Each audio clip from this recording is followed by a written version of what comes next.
শুভ সোমবার, আজকে নিরামিষের দিন। দেখো রেশনের আটা রুটি করতে বসে গেলাম। আমরা রেশনের আটায় খাই, সত্যি কথা বলতে।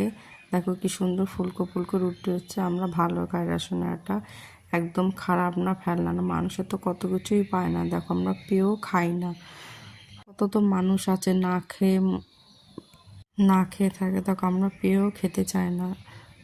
রুটিগুলো একদম খারাপ হয় না, খাওয়ার মতনই ভালোই লাগে। দেখো নরম কত সুন্দর, দেখো তোমাদের আমি ছিঁড়েও দেখাচ্ছি। আর তার সাথে করে নিয়েছি গাজর আলু ভাজা, কালো জিরা ফোড়ন দিয়ে। আমার তো নিরামিষের দিন কালো জিরা ফোড়ন দিয়ে কোনো কিছু ভাজা ভালোই লাগে। দেখো তোমাদের বিশ্বাস নাও হতে পারে, যেমন আমি এসব ভিডিও করার জন্য করছি না, কিন্তু দেখো আমি খেয়েও দেখাচ্ছি, আমরা খাই এটা, সত্যি কথাই। হ্যাঁ দেখো আমি খাচ্ছি।